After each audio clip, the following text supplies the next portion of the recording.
Hi guys, and welcome to Boring History Story Relaxing.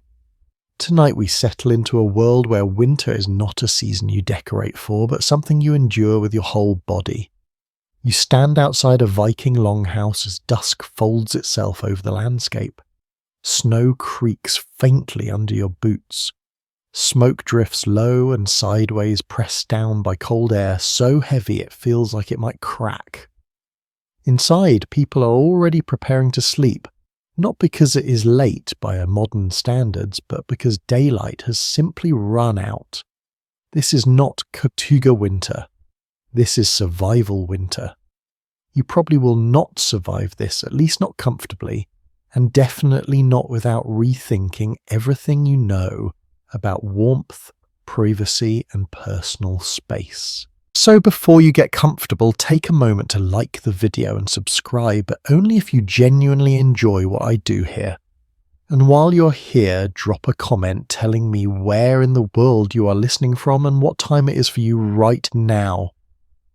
Now dim the lights and let yourself step forward as the wooden door opens and warm smoke spills into the frozen air. You duck slightly as you cross the threshold, because the doorway is low on purpose. Heat escapes upward, and Vikings learned early not to give it an easy exit. The door closes behind you with a dull wooden thud, and the outside world vanishes almost completely. The temperature shifts immediately. It is still cold, but no longer sharp. The wind is gone. In its place is a dense lived-in warmth that presses against your face and chest like a thick blanket that smells faintly of ash and animals. Your eyes take a moment to adjust.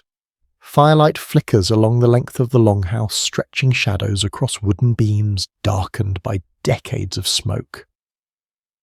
This building is long and narrow-shaped, almost like an overturned ship, which is not an accident. One mainstream historical fact most scholars agree on is that Viking longhouses were built to resemble boats, reflecting both their seafaring culture and a practical understanding of structure and airflow. The curved roof helps smoke travel upward and along the ceiling rather than choking everyone immediately. It works, mostly. You step inside further, feeling the packed earth beneath your feet. It is hard, cold and uneven. There is no raised floor, no insulation barrier, just earth that has been walked on, slept on, spilled on and frozen, and thawed countless times. Along both sides of the longhouse are long wooden benches slightly raised, covered with layers of hides, wool, blankets and straw-filled mattresses. This is where people sleep. This is where you will sleep. The hearth runs down the centre of the building like a glowing spine. Flames lick lazily at logs, sending sparks upward into the haze. There is no chimney. Smoke escapes through a vent in the roof or simply seeps out wherever it can. You feel it in your throat almost immediately, a gentle irritation that never quite leaves. Vikings accepted this as the price of warmth. Some archaeologists even suggest their lungs adapted over time, though historians still argue whether chronic smoke inhalation significantly shortened Viking lifespans, or whether the cold and hard labour mattered more. As you move deeper inside, the sounds begin to register. Low voices murmuring, someone coughing, the soft clink of a pot being shifted near the fire. An animal snorts from the far end of the building. Yes, animals. In winter, sheep, goats, and sometimes even cattle are brought inside the longhouse or into an attached section, not out of sentimentality, but because bodies generate heat. A quirky but well-documented detail is that livestock were essentially part of the heating system. They breathe, they radiate warmth, and that they help keep everyone else alive, even if they also smell terrible and occasionally relieve themselves at deeply inconvenient moments. You notice how crowded it is. Entire families live and sleep here together. Parents, children, grandparents, servants, guests, animals, and you all sharing the same air. Privacy is not a concept anyone expects.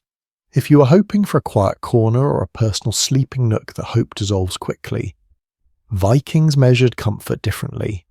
Warmth, food and survival came first, everything else was optional. You pause near the bench that will be yours tonight. Someone gestures casually, not ceremoniously. This is where you go. There is no formal bedding ritual. You do not change into nightclothes. You simply prepare to lie down in what you're already wearing.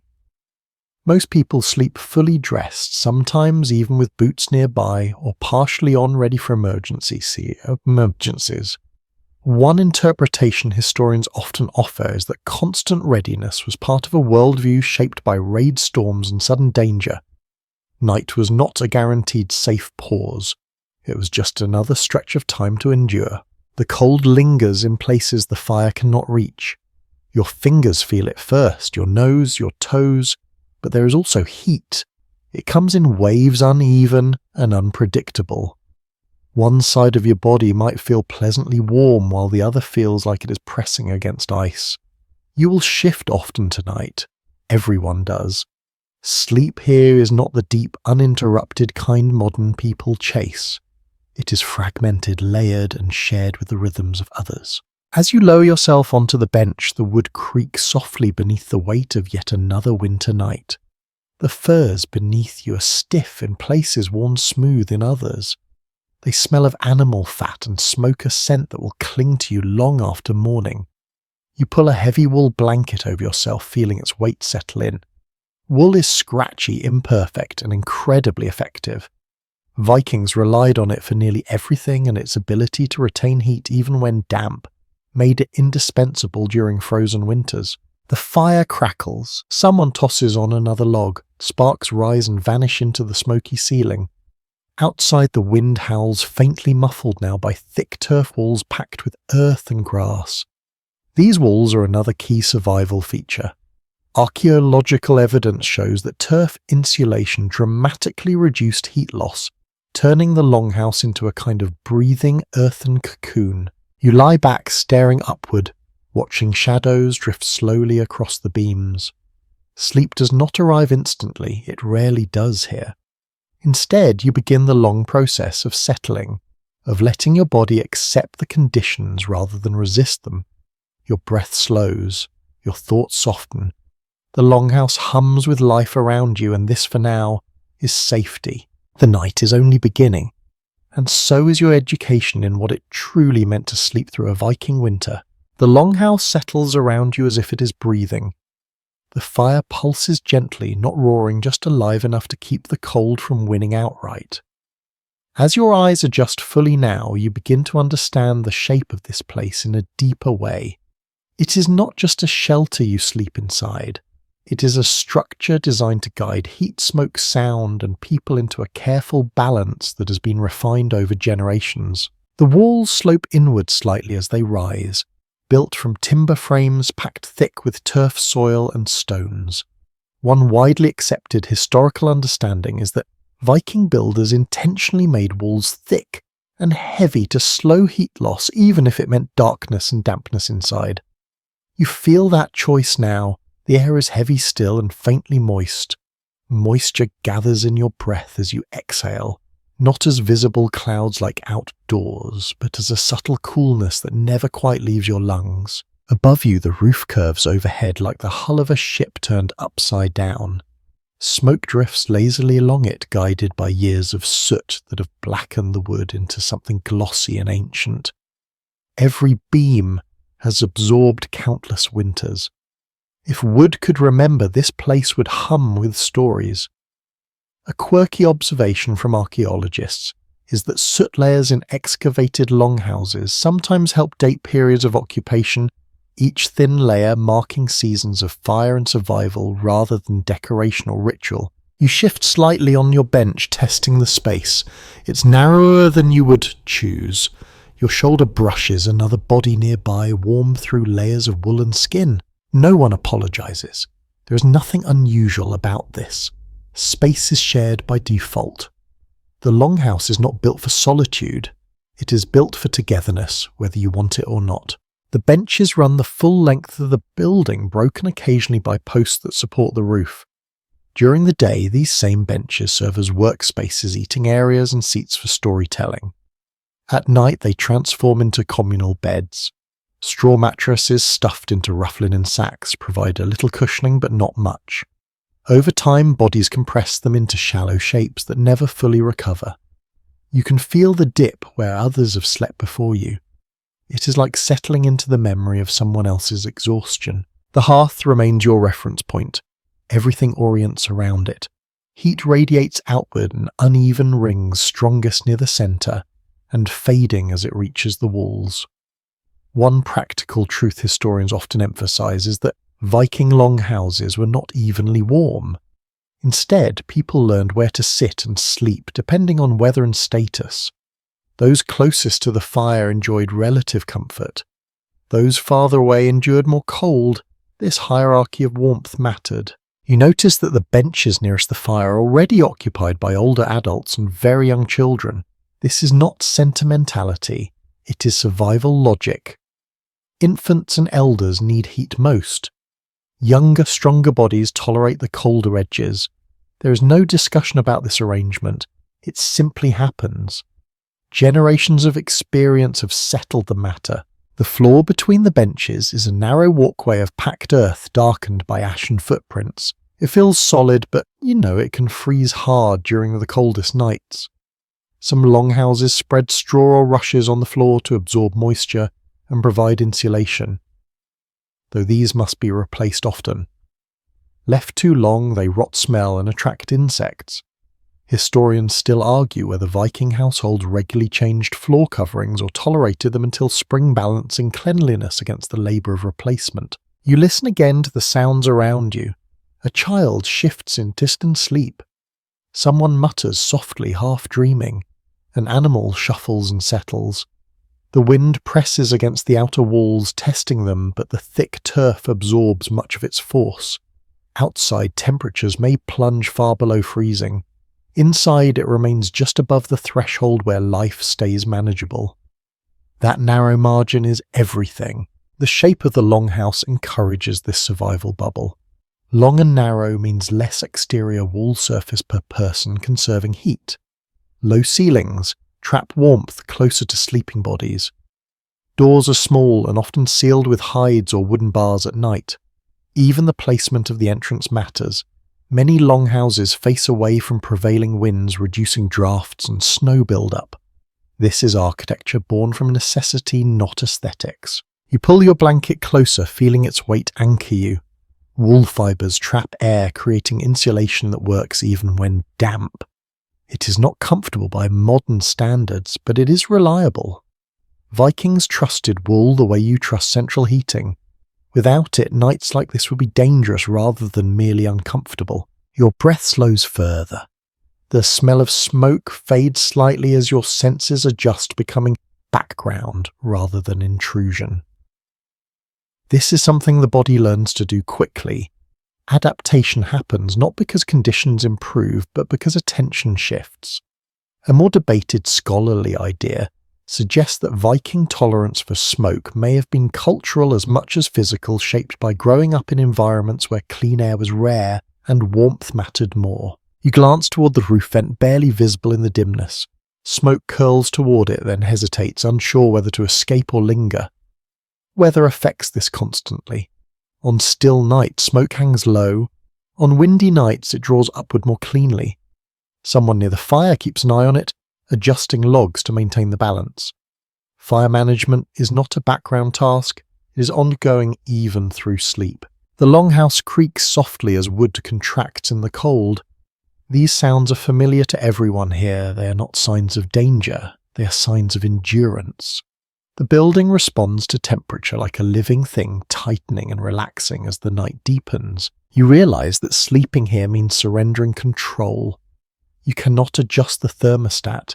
You cannot shut out noise. You cannot choose silence or darkness completely. Instead, you let the longhouse decide the terms and you adapt yourself to them. This surrender is not framed as hardship. It is simply life. As your eyes grow heavy, you sense how this space shapes not just bodies, but minds. Living and sleeping together night after night teaches patience, awareness, and acceptance. There is no escaping each other, so conflict must be managed carefully. Silence becomes a shared agreement rather than a given. Even sleep feels communal. The fire pops softly, sending a brief shower of sparks upward. Someone stirs, feeds it another piece of wood and settles back down without fully waking. The rhythm continues. Warmth, smoke, breath, wood. You sink deeper into the bench, letting the shape of the longhouse hold you in place as winter presses on outside. This is not comfort as you know it. It is something older. Something shaped by cold dark and the long memory of nights like this one. Your awareness keeps drifting back to the fire because everything here does. It is impossible not to measure the room by its glow. The hearth stretches along the centre of the longhouse like a slow river of embers, not a single contained fireplace but a living strip of heat light and responsibility. You feel its presence even with your eyes closed. A gentle warmth brushes your face. A faint sting reaches your lungs. A low crackle anchors your thoughts. This fire is not too decorative. One widely accepted historical fact is that Viking hearths burned almost continuously through winter, sometimes for months at a time, because letting the fire die could mean losing not just warmth, but the ability to relight it quickly in damp conditions. Fire was guarded the way you might guard food or shelter. It was life held in glowing form. You listen as the wood shifts. Logs settle inward, collapsing slightly as embers consume their edges. Each sound carries meaning. A sharp snap means resin burning off. A dull thud means a log has given up its structure. People here know these sounds instinctively. Even in sleep, part of the mind remains tuned to them. If the fire falters, someone will wake. You notice now that no one sleeps deeply all at once. There is always movement. A figure sits up briefly near the hearth, pokes at the embers with a stick, then eases back down. This rotation happens naturally. No schedule is announced. No watch is formally assigned. Over time, households fall into rhythms where light sleepers tend the fire more often, while heavier sleepers benefit without realizing it. Historians still argue whether this fire tending was consciously organized or simply emerged from habit and necessity. Smoke drifts low again tonight. The roof vent must be struggling. Cold air outside presses down, trapping smoke inside like a lid. You feel your throat tighten slightly. Your eyes sting. You turn your face toward your blanket, instinctively seeking cleaner air closer to the bench. This is a common trick. Smoke rises even when trapped, so sleeping lower can help. Children are sometimes placed closer to the floor for this reason, though. That puts them nearer drafts and cold earth. Survival here is always a compromise. The smell of the fire changes as different wood burns. Birch crackles brightly. Pine pops and throws sparks. Oak smoulders slow and steady. A quirky detail uncovered through experimental archaeology is that some Viking households deliberately mixed woods in specific ratios to control burn speed and smoke output. This was not written knowledge. It was learned through long trial and error passed down quietly through generations. You think about how exposed this fire is. No stones around, no barrier, just flame and embers open to the room. By modern standards, it seems dangerous. And it was. Burn scars were common. Clothes caught fire. Sparks landed on bedding. Yet the risk was accepted. Without the fire, winter would kill more surely than flame ever could. The firelight dances across faces nearby, revealing brief details. A lined brow, braided hair, a hand curled loosely around a scrap of wool. Shadows soften everything, making the crowded space feel oddly intimate. Stories are told here before sleep, not loudly, but in low tones that blend with the fire's voice. Tonight someone murmurs something half-remembered. A myth. A family tale. You catch fragments, but not enough to follow fully. That is fine. You're not meant to be alert anymore. Fire also controls time. Without clocks, people read hours by the way flames behave. When embers sink low and glow deep red, it is late. When logs still show yellow tongues of flame, there is more night to go. This internal sense of timing is shared. Someone will wake before the cold creeps too far, not because an alarm rings, but because experience nudges them awake. You shift again, feeling warmth along your front now, cold along your back. The bench is never evenly heated. You learn to roll slowly, bringing chilled areas toward the fire in turn. This small movement repeats throughout the night. No one sleeps still for long. Sleep here is a gentle negotiation between body and environment. Your thoughts wander briefly to the smoke-darkened beams overhead. Some of them are generations old. Layers of soot have sealed the wood, making it resistant to rot and insects. Scholars sometimes note that smoke acted as an unintended preservative, extending the life of longhouse structures. It stung lungs, but it protected homes. Another trade-off accepted without debate. You cough softly once, then again, careful not to disturb anyone. No one reacts. This sound is normal. Everyone coughs. Everyone's eyes water sometimes. Over time, the irritation fades into the background like the sound of wind or the creak of timber. Your body learns what deserves attention and what can be ignored. The fire settles into a steady phase now. Less popping, more glowing. Heat smooths out, becoming less aggressive and more constant. This is the best time for sleep. Your muscles loosen. Your jaw unclenches. Breath deepens.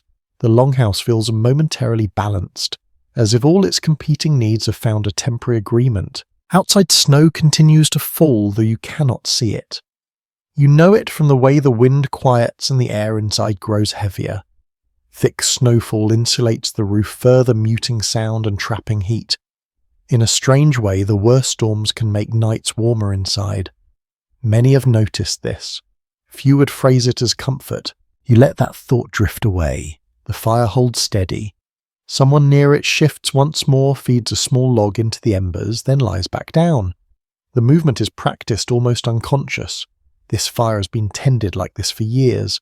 It will be tended again tomorrow night and the night after that until winter loosens its grip. Your eyes close fully now.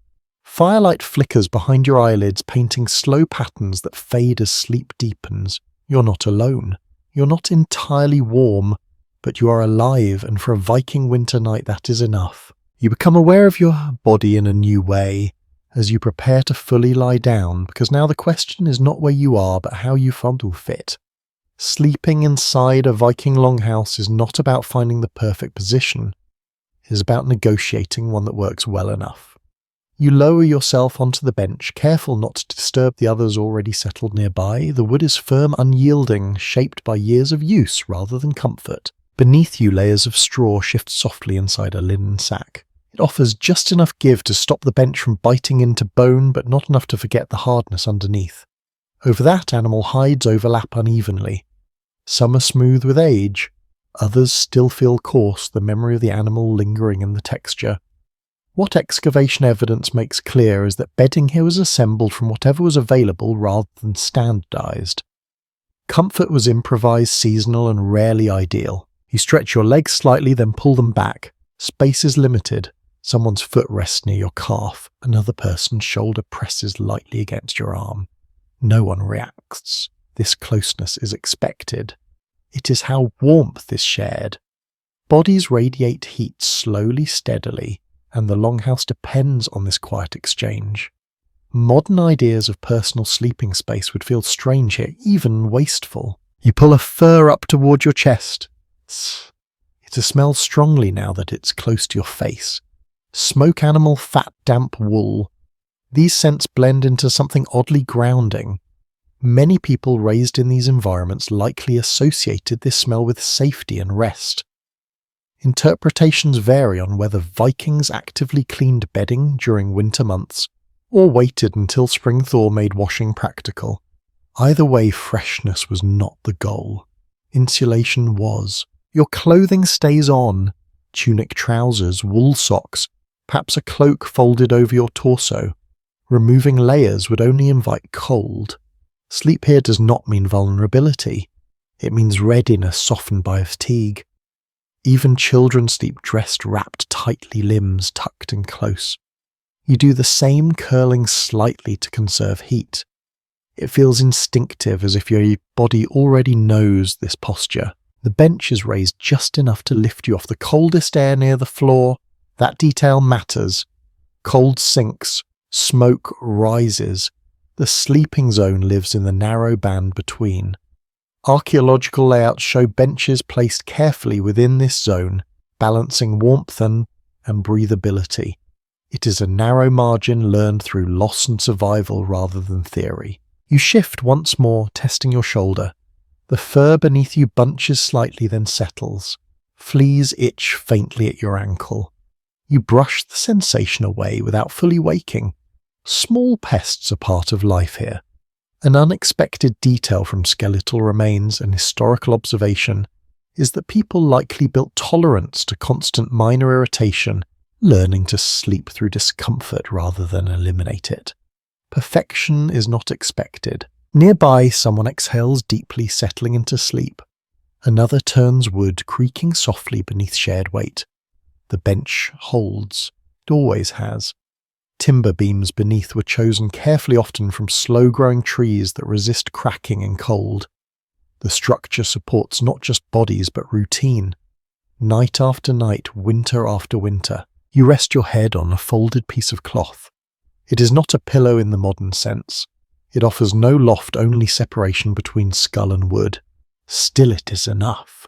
Your neck relaxes, breath evens out. You stop searching for better and accept adequate. Thoughts drift in and out. You think briefly about how long nights must have felt before electric light, before calendars filled with the deadlines. Darkness was not an interruption. It was the dominant state. Sleep stretched and folded around it in fragments. Some scholars question whether people here slept in long continuous blocks at all, or whether rest came in waves shaped by fire-tending dreams and shared noise. Your eyelids grow heavier. The fire crackles softly. Smoke thins just enough to stop stinging.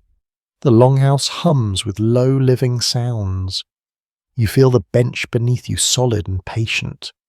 This is where you sleep. Not alone, not comfortably, but held in a way that has worked for generations. Winter presses on outside. Inside you let stillness take over, knowing that rest here is not about escape, but about endurance made gentle enough to close your eyes. Sleep does not arrive in silence.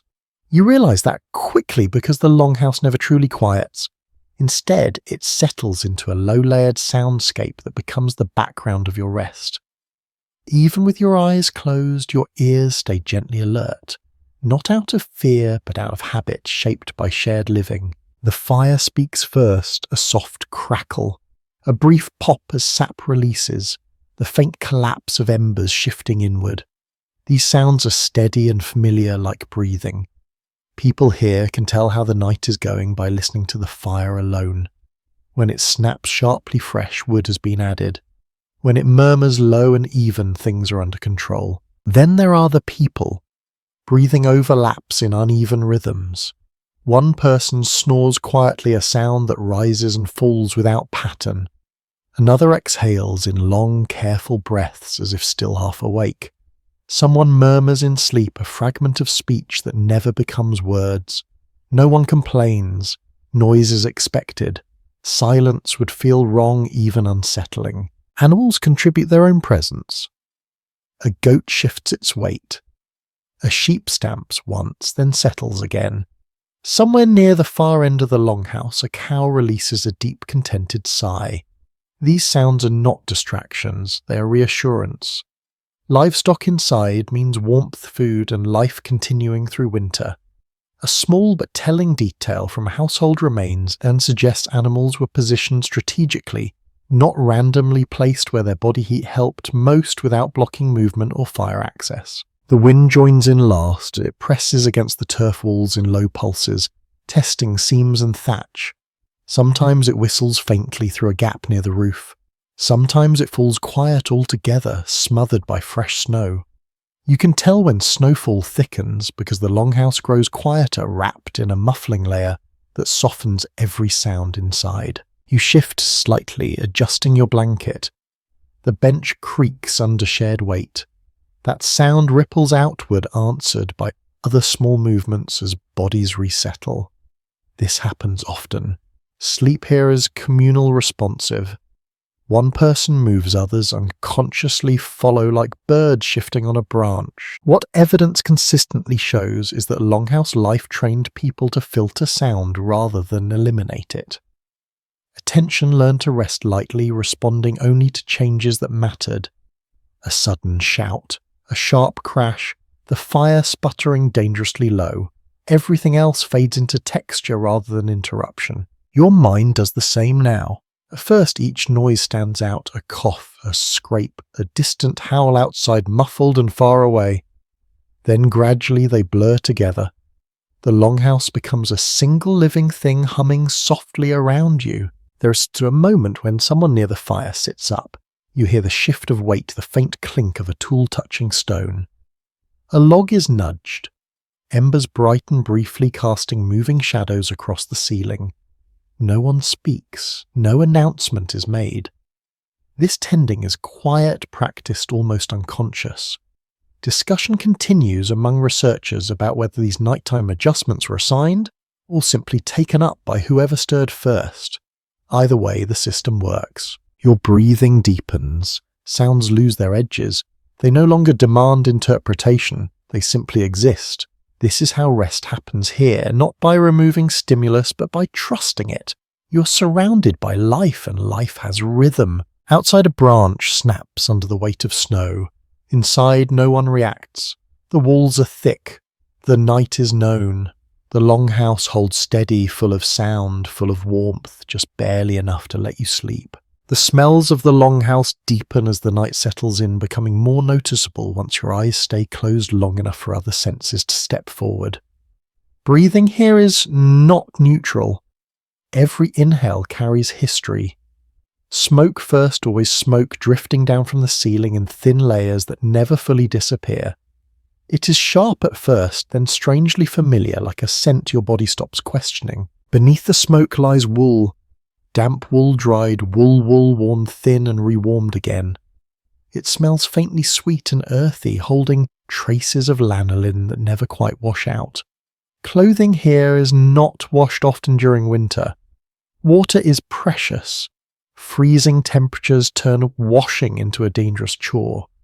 Most evidence points to garments being aired near the fire, instead letting heat and smoke do what they can. Cleanliness is measured by usefulness, not freshness. Animal scents follow. The hides beneath you still carry traces of the creatures they once belonged to. Fat rubbed into leather to keep it supple releases a heavy, oily smell when warmed. Nearby livestock add their own presence, warm breath, hay. Manure that freezes slightly, then softens again as heat reaches it. This is not pleasant by modern standards, but it is honest.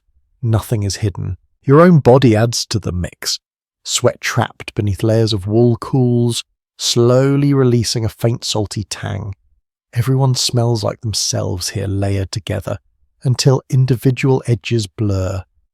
One interpretation often raised by social historians is that strong communal smells may have reinforced group identity. You smelled like your household. Outsiders smelled different. Scent became another quiet marker of belonging. You adjust your blanket, pulling it closer to your face, and the smoke thickens briefly. Your throat tightens, then relaxes. Coughing happens less now. Your lungs adapt quickly. This adaptation is not harmless, but it is effective. Ongoing discussion remains about long-term respiratory health in such environments, though. Skeletal evidence suggests many lived into older age despite constant smoke exposure. Cold hunger and injury often posed greater threats. The fire shifts again and the smell changes with it. Fresh wood brings a sharper resinous note. Older embers give off something deeper, almost sweet. People here recognize these differences instinctively. Smell is information. It tells you what is burning, how well, and how long it will last. The air feels heavy on your chest, but also protective. Outside, the cold would bite with clean cruelty. Inside the Longhouse, air wraps around you, thick and used, carrying warmth, even as it irritates. You accept the trade without thinking much about it. Everyone does. As sleep deepens, smell becomes less something you notice and more something you float through. It blends with sound, with warmth, with the slow rhythm of breathing around you. The longhouse holds you in its atmosphere, imperfect but sufficient as winter continues to wait outside. You never really undress. That becomes clear as the night deepens and your body settles into its resting shape. Sleep here does not mean shedding layers or stepping out of the day. It means letting exhaustion soften you while you remain wrapped in everything that keeps you alive. Wool stays on your skin, linen stays close. Furs remain draped adjusted only when cold fingers ask for more coverage. Your tunic feels heavier, now warmed by your own body heat and the slow influence of the fire. Wool itches faintly at your neck, a sensation you barely register anymore. People here grow up with this feeling. Clothing is not something you escape at night. It is something you trust. Surviving winter depends on it. What the surviving textiles tell us is that Viking clothing was layered with intention. Fine linen against the skin reduced irritation. Thick wool over it trapped warmth. Cloaks doubled as bedding. This was not fashion. It was engineering shaped by climate. Garments were expected to perform 24 hours a day. You shift, tucking your hands under your arms to warm them. Fingers chill easily when left exposed. Around you, others do the same, curling inward, reducing surface area. Bodies become compact, conserving heat without conscious thought. This posture repeats across the benches like a shared instinct. Boots rest nearby, not far from reach. Sometimes they stay on, especially on the coldest nights. Frozen leather becomes stiff and dangerous to remove. Many choose to loosen boots rather than take them off entirely. A small but telling habit shows up in household finds where footwear is worn thin at the heel, suggesting people slept prepared to move quickly if needed. The air cools slightly as the fire dips and you pull your cloak higher. Sleep here moves in shallow waves. You drift, you surface, you adjust, then drift again. This pattern feels natural, even necessary. Long, uninterrupted sleep is not the goal. Rest is. Interpretations differ when it comes to how Vikings understood sleep itself. Some suggest it was seen as a flexible state rather than a fixed block of time. Night allowed for rest, conversation, fire tending, and dreaming to overlap. The Longhouse supports this fluid rhythm. Nothing forces you into stillness. You become dimly aware of your breath brushing warm fabric with each exhale. Moisture gathers, then fades. Wool absorbs it quietly, continuing to insulate. This is why wool mattered so much. Unlike many materials, it keeps warmth even when damp. That knowledge was earned through survival, not theory. The night presses on. Cold seeps closer to the walls, but your layers hold. You do not feel cozy. You feel steady, supported by cloth, by habit, by shared understanding. Clothing here is a shelter that moves with you, and as sleep deepens, you let it do its work. The cold does not arrive all at once, you notice that slowly in the way your toes cool first, then your knees, then the small of your back where the bench meets air that never quite warms. This is not the kind of cold that attacks. It waits. It settles. It reminds you that winter here is patient and very confident. At first, the fire holds its ground. Heat reaches you in uneven pulses, rising and falling with the movement of embers. But as hours pass and the night deepens, the balance shifts. Warmth retreats toward the centre of the longhouse. The edges grow quieter and colder. You feel it as a gradual tightening, like the world asking you to stay still. What the physical remains of longhouses reveal is that winter survival depended less on eliminating cold and more on managing it. Complete warmth was never realistic. Instead, people learned where cold would collect and how to live alongside it. The longhouse is built with this expectation. Benches hug the walls, but not too closely. Roofs slope low, but not enough to drip condensation constantly. Every choice is a compromise. You pull your legs closer, curling slightly more than before. This posture is not about comfort. It's about efficiency. Tucked limbs lose less heat. You notice others doing the same, bodies drawing inward, as if guided by the same unspoken rule. No one announces it.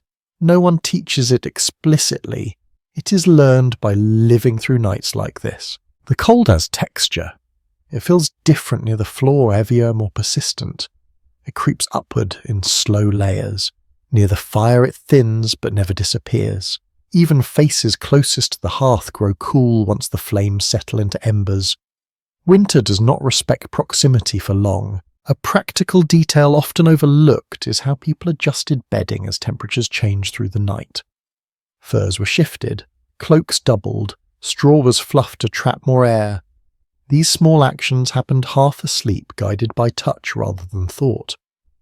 You find yourself doing the same, pulling a hide tighter, pressing your feet against warmer fabric. Some researchers point out that Viking winters trained the body to read cold as information rather than emergency. Cold meant adjust, move closer, share heat, add layers. Panic wasted energy, calm conserved it. You feel this lesson settling into you now as resistance fades and adaptation takes over. The cold also shapes time. Hours feel longer when warmth is scarce. You drift in and out of shallow sleep, waking briefly to reposition, then sinking back down. Dreams come lightly fragile and quick to dissolve. The Longhouse never lets you forget where you are. Each stir reminds you that night is active, not paused. Nearby, someone shifts and exhales sharply, disturbed by a chill reaching their side. Another person inches closer, bodies aligning like puzzle pieces, seeking fewer gaps. This is not intimacy in the romantic sense. It is cooperation at its most basic. Heat is shared because it must be. There is ongoing discussion among historians about how well Viking longhouses retained heat during extreme cold spells. Some argue that interior temperatures could remain surprisingly stable when fires were well managed and snow insulated the roof. Others suggest that even indoors temperatures often hovered just above freezing. Either way, survival depended on behaviour as much as architecture. Your face feels cool now, nose and cheeks exposed. You pull fabric higher, leaving just enough room to breathe. Warm air pulls beneath the blanket, creating a small personal climate. It is not luxurious, but it works. You focus on this pocket of warmth, letting the rest of the world fade. The fire shifts again, embers glowing deeper red. Someone near the hearth stirs faintly, but does not rise. The cold is not yet urgent enough. It waits as it always does, testing patience rather than strength. You realize that this creeping cold is not an enemy to be defeated, but a presence to be managed. The Longhouse does not banish winter. It negotiates with it. Tonight, you are part of that negotiation, learning its slow language one breath at a time. At some point in the night, you become aware of warmth that does not come from the fire. It is steadier, closer, and strangely comforting. Animals. They are part of the Longhouse now, not tucked away as background detail, but fully present in the shared effort to stay alive through winter. You hear them before you focus on them. A soft shuffle, a slow breath, the faint rustle of hay. Livestock are positioned with care. Sheep and goats cluster toward one end, their bodies pressed close together, releasing heat into the surrounding air. Larger animals like cattle are kept slightly apart, both for safety and practicality.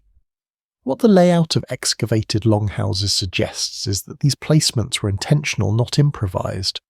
Warmth mattered. So did order. The air near the animals feels different. Warmer, heavier, edged with the smell of hay and breath. You notice that people sleeping closest to them do not complain.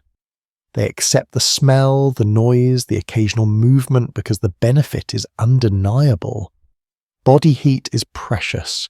Every warm surface counts. You shift again, drawn subtly toward that warmer zone, even if it means sharing space more tightly with others. This happens across the room. Bodies lean, scoot and align themselves where heat gathers naturally. It is not dramatic, it is gradual, like water finding its level. One detail that often surprises modern readers is how normal this arrangement would have felt. Animals were not separate from daily life. They were wealth food tools and warmth all at once. Their presence indoors during winter was practical rather than sentimental. They were assets that needed protection from colds just as much as people did. You hear a goat snort softly, then settle. Its breath comes slow and steady, creating a pocket of warmth that spreads outward. Nearby someone adjusts a blanket to take advantage of it. No words are exchanged. Everyone understands the logic. There is still disagreement among scholars about how often animals shared the same enclosed space versus adjacent stalls connected to the longhouse. Some evidence points to fully integrated living areas, while other finds suggest partial separation. The truth likely varied by region, wealth, and local custom. What remains clear is that animals were close enough to matter. Their presence changes the sound of the night. Breathing becomes deeper, slower. Hooves shift occasionally against packed earth. These sounds blend with human ones, creating a layered rhythm that feels almost soothing once you stop resisting it. The longhouse becomes a shared organism made up of many warm bodies breathing in loose coordination. The animals add moisture to the air as well. Breath and waste increase humidity, which can feel uncomfortable, but also reduces how sharply cold bites expose skin. The air wraps around you heavy and used but protective. You breathe it in without thinking too much about what it carries. You think briefly about the trust involved. Animals are unpredictable. They kick, they move suddenly. Yet they're accepted here because the alternative is worse. Cold does not negotiate. Animals at least can be managed. As the night deepens, the animals grow quieter. Their warmth remains constant, a slow background heat that does not flicker like fear. This steadiness matters. Fires need tending, bodies do not. You drift closer to sleep again, reassured by this shared warmth. Winter presses against the walls, but inside life clusters together, human and animal alike, turning proximity into survival. As your body sinks deeper into rest, your attention drifts down to what lies between you and the wooden bench. Bedding here is not a single object. It is a layered arrangement built from necessity, habit, and whatever materials could be spared. Furs come first. Thick, heavy hides laid hair side up to trap warmth close to the body. Some are soft with age. Others still feel stiff, reminding you that they once belonged to animals that endured winters just as harsh. Beneath the fur straw does quiet work. Packed into linen sacks or tucked loose beneath hides, it creates pockets of air that slow the cold creeping up from the bench. Straw shifts when you move, whispering faintly. Over time it compresses, losing loft, then gets replaced when it becomes too flat or damp to help. What household remnants show clearly is that bedding was constantly adjusted rather than perfected. Comfort here is temporary and always under maintenance. Feathers sometimes appear as well. Goose or duck down saved carefully sewn into smaller cushions or spread thinly where warmth mattered most. These were valuable. Not everyone had access to them. A small but revealing detail from burial finds is that feather bedding appears more often in higher status households, suggesting it was seen as a luxury rather than a necessity. So luxury still viewed in survival first. You feel the unevenness beneath you. One hip rests on thicker fur. Your shoulder finds a thinner patch where straw has shifted away. You make a small adjustment, not fully waking just enough to redistribute weight. This happens again and again through the night. No one sleeps perfectly still. Bedding invites movement. Then there are the smaller lives sharing this space. Fleas, lice, other insects drawn to warmth and bodies packed close together. You feel a faint itch near your ankle, then another near your wrist. You scratch lightly, careful not to disturb anyone. This is normal. Something that rarely gets mentioned in romantic images of Viking life is how constant these minor irritations were. Cleanliness helped only so much. Proximity made pests inevitable. Evidence from combs found in graves suggests grooming was taken seriously, even if washing was difficult. Fine-toothed combs appear often carefully carved and well worn. People removed lice manually as part of daily routine. Fleas were harder. Bedding absorbed them. Furs provided hiding places. The goal was not elimination, but tolerance. You pull a fur closer around your legs, trapping warmth, and inevitably whatever else lives within it. This trade-off is understood. Warmth comes first, discomfort is managed quietly. Over time, the body learns to ignore small irritations, filtering them out the way it filters background sound. The smell of the bedding is layered. Animal fat rubbed into hides to keep them flexible releases a faint oily scent when warmed. Feathers hold a dry, dusty smell. Straw smells of last summer of fields long buried under snow. These scents blend with smoke until they form something uniquely domestic. Not pleasant in the modern sense, but familiar. Safe. You think briefly about how often bedding might be replaced. There is no single answer. Some households refresh straw regularly. Others waited until spring when drying was easier. Views differ depending on region and access to materials. Coastal communities with seabirds had more feathers. Inland farms relied more heavily on straw and hides. Adaptation followed landscape. The weight of the fur presses gently into your chest as you breathe. It feels grounding. Heavy blankets here are not about softness. They're about stillness. Weight reduces heat loss and discourages unnecessary movement. You find your breathing slowing, matching the rise and fall of the fur. Nearby someone turns and the straw beneath them rustles softly. A flea jumps. Another scratch follows. No irritation escalates into complaint. Everyone understands this part of the night. Endurance here is quiet. You drift again, half dreaming, half aware. Images flicker briefly, firelight, snow, the slow movement of animals, bedding holds you in place, imperfect but effective. It has done this for countless nights before yours. As the longhouse breathes around you, furs and feathers continue their quiet work, trapping warmth, hosting life, and asking nothing but patience in return. You accept the bargain without thinking, letting sleep deepen where comfort ends and rest begins. Night inside the longhouse stretches without clear edges. You sense this as your awareness drifts in and out because there is nothing here that marks time cleanly. No bell, no clock, no glowing numbers waiting on a bedside table. Darkness does not arrive in stages. It simply settles and stays. You open your eyes briefly and see almost nothing. Firelight has dimmed to a low reddish glow that barely reaches the benches. Shadows flatten into one another. The roof disappears. Distance loses meaning. This is how night is meant to feel here, thick and undefined. People once measured time by sound, by temperature, by the behaviour of fire. When embers glow steady and deep, it is late. When they brighten suddenly, someone has stirred. When the air cools enough to wake stiff joints, the night is moving on. The remains of hearths and burned wood patterns make it clear that fires were managed with this awareness in mind. Time was sensed, not counted. You notice how your thoughts change without external markers. Memories blur. Plans feel distant and unnecessary. Without light to anchor attention, the mind drifts inward.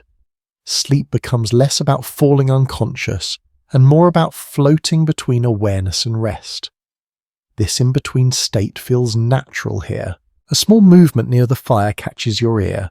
Someone shifts, testing whether embers need feeding. They decide not yet. This decision is instinctive, shaped by countless nights like this one. There is no urgency. Fire still holds. Children sleep deeply now, their breathing soft and steady. Older adults stir more often, adjusting stiff limbs or repositioning blankets. Age changes how the night is experienced. Younger bodies surrender easily. Older ones negotiate. You think briefly about how long nights must have felt in midwinter, when darkness swallowed most of the day. Some interpretations suggest people slept in 2 or more segments, waking naturally between them to tend fires, talk quietly, or simply lie awake. Other readings of household rhythms imply sleep was more fragmented but constant without clear divisions. The picture remains incomplete, shaped by habit rather than rule. The absence of light also alters emotion. Worry fades when there is nothing to act on. Plans wait until morning. Night here is not for solving problems, it is for enduring until warmth and light return. Your breathing slows again. Without time to track, minutes and hours blur together. You stop wondering how long you have slept or how long remains. The question loses relevance. Rest becomes its own measure. Outside, the world continues unseen. Snow piles higher, wind shifts direction. None of it demands your attention now. The Longhouse holds you inside a pocket of lived darkness, where time loosens its grip. You drift deeper, letting the night stretch as long as it wants, knowing that eventually, without announcement, morning will find you. At some point, even in sleep, you sense the fire changing. It is not dramatic. There is no sudden cold or burst of light. Instead, the warmth shifts just enough to brush the edge of awareness. This is how fire speaks at night. Quietly, persistently, it asks to be noticed. Someone stirs near the hearth. You do not open your eyes, but you feel the movement ripple through the Longhouse. Weight lifts from a bench. Bare feet touch packed earth. A body pauses, listening, judging the fire by sound and heat rather than sight. This kind of judgment becomes second nature. You learn it without realizing night after night. Fire here is never fully unattended. The way hearth remains are distributed along the centre of longhouses shows that maintaining embers was a continuous task, even during sleep hours. Letting the fire go out completely risks losing warmth and light for hours. Restarting it in winter dampness could be difficult, sometimes impossible, without stored embers. The person tending the fire moves slowly, conserving energy. They nudge a log inward. Embers glow brighter for a moment, then settle. A faint shower of sparks rises and disappears into the dark ceiling. Smoke thickens briefly, then finds its way upward again. Balance is restored. You realize that this role shifts naturally among the household. Light sleepers tend the fire more often. Those who wake easily become quiet guardians of warmth. No one announces this responsibility. It emerges through habit. Over time, everyone knows who is likely to rise first when the fire dips too low. There is no resentment in this. Fire tending is understood as shared labour. Everyone benefits. Everyone contributes in some way, even if unconsciously. This kind of cooperation is woven into daily life, reinforced by nights like this when comfort depends on collective awareness. You hear the soft scrape of a tool against stone, then the rustle of wood. The smell of fresh smoke drifts outward sharper than before. Your throat tightens briefly, then relaxes. The fire has been fed. Warmth begins its slow outward push again. The person returns to their place without ceremony. No words are exchanged. No thanks given. This work is not performed for recognition. It is simply done because it must be. You feel the bench shift as weight settles nearby, then stillness returns. Your body responds almost immediately. Muscles loosen, the chill at your knees fades slightly. You do not wake fully, the adjustment slips into the background of sleep, absorbed as part of the night's rhythm. There is still discussion among historians about how households organize nighttime fire management during the harshest winters. Some believe families rotated responsibility deliberately. Others suggest the pattern was informal, shaped by who slept lightly or stayed closest to the hearth. What seems clear is that fires did not survive winter by accident. They were watched even when no one appeared awake. Fire also marks status subtly. Those sleeping nearest the hearth are best positioned to tend it. They enjoy warmth and influence. Others farther away depend on them. This arrangement reflects broader social patterns, where proximity to resources often mirrored social standing. Even in sleep, structure persists. You feel another shift in the night, not from cold this time, but from quiet. The Longhouse seems to settle deeper as if reassured. The fire crackles softly steady again, smoke thins, the air warms just enough to ease joints and soften breath. Outside, winter continues its slow work. Snow presses against the roof, ice creeps along the ground, none of it reaches you directly now. The fire stands between you and the worst of it, guarded through habit and shared responsibility. You drift further into sleep, trusting that if warmth fades again, someone will rise. And if that someone is you, your body will know what to do before your mind catches up. Your sleep never fully disconnects from the space around you. Even as dreams begin to form, they are shaped by movement, breath, and the quiet presence of others. Night here does not belong to one person at a time. It is shared, layered, and gently crowded, and your dreaming mind adjusts to that without resistance. Voices drift through your rest in fragments. Someone murmurs a few words, then falls silent again. Another lets out a soft laugh, the kind that escapes before waking thought can stop it. These sounds slide into your dreams rather than pulling you out of them. Images blur with reality. Firelight becomes something else. Shadows turn into shapes that make sense only briefly, then fade. This kind of sleep feels different from what you might know. It is lighter, more responsive. You wake just enough to turn to pull a blanket closer to register a shift in temperature, then sink back down again. Archaeological and anthropological comparisons suggest this pattern of rest was common in pre-modern households, shaped by shared spaces and long nights without artificial light. Deep, uninterrupted sleep was not always the goal. Staying adaptable mattered more.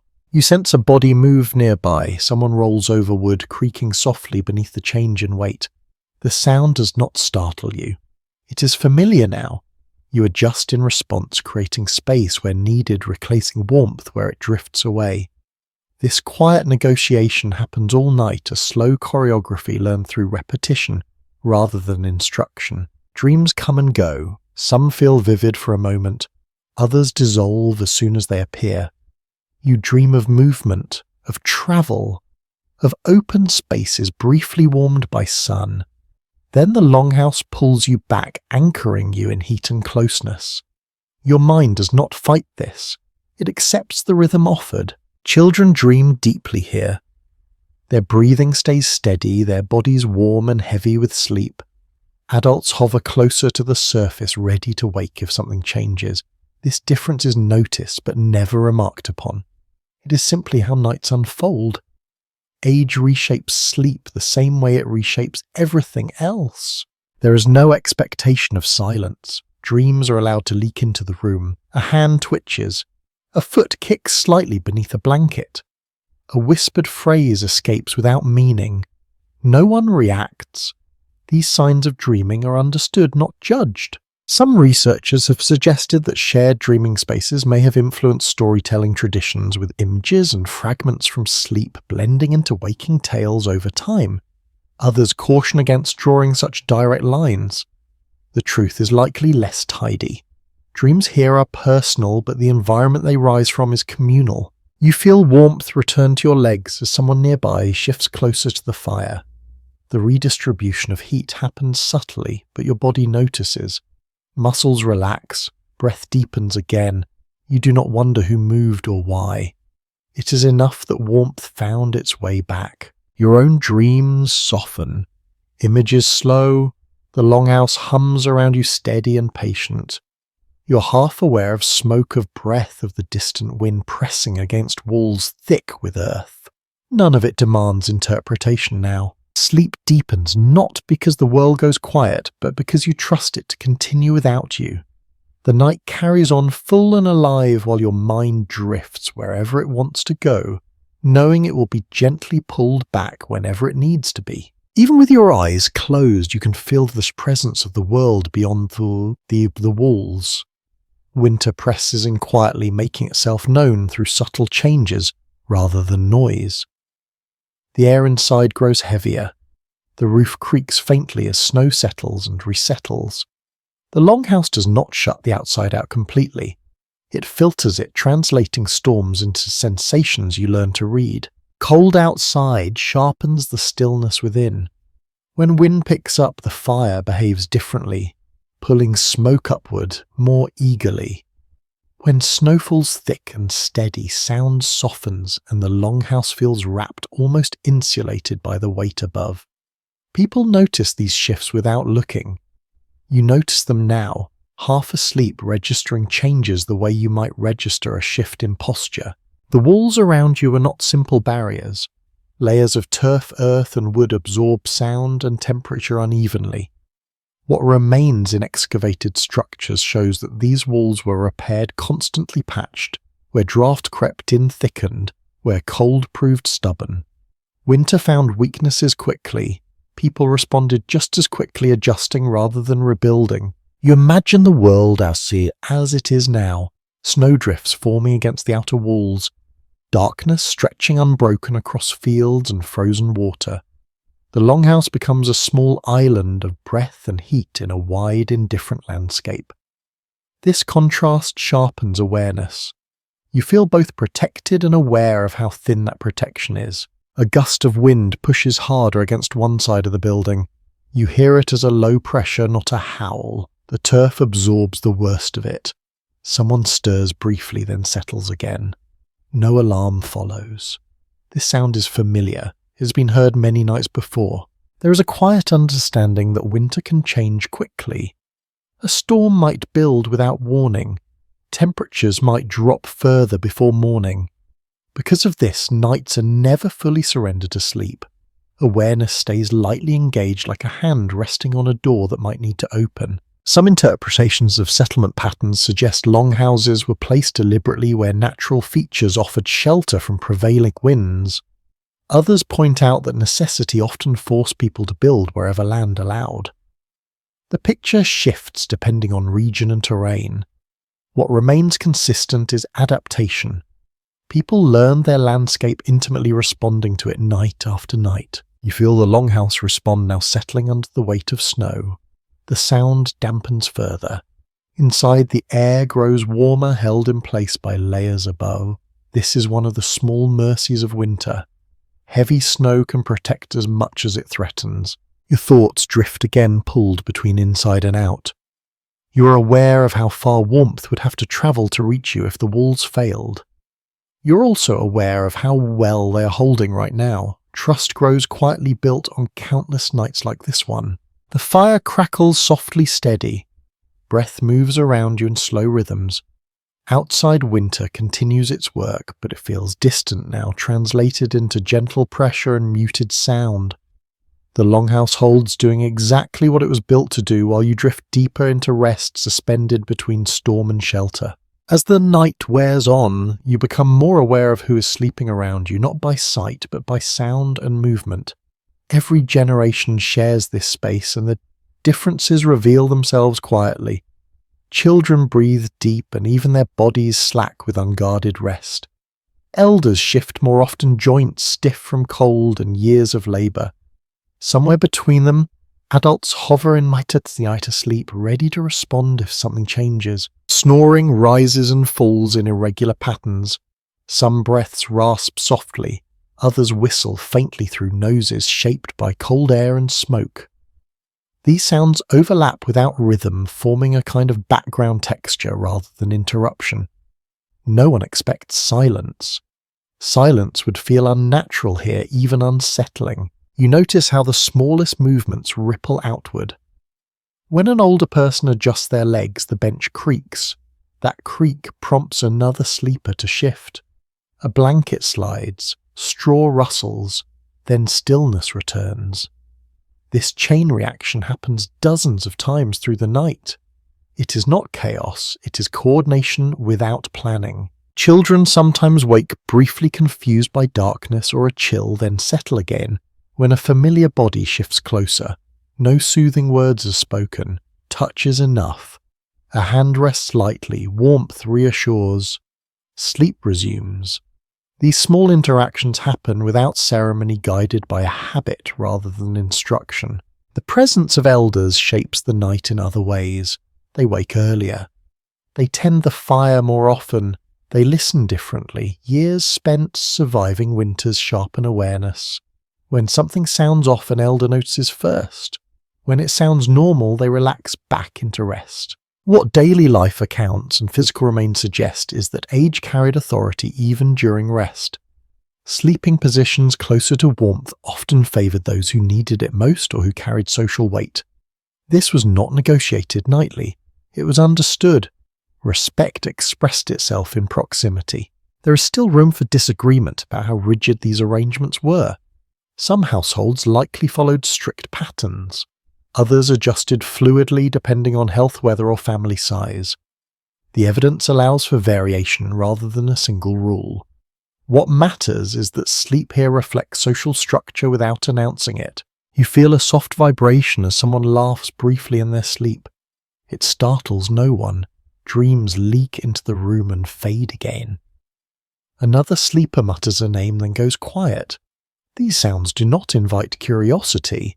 They are accepted as part of the night's work. Your own body mirrors this pattern.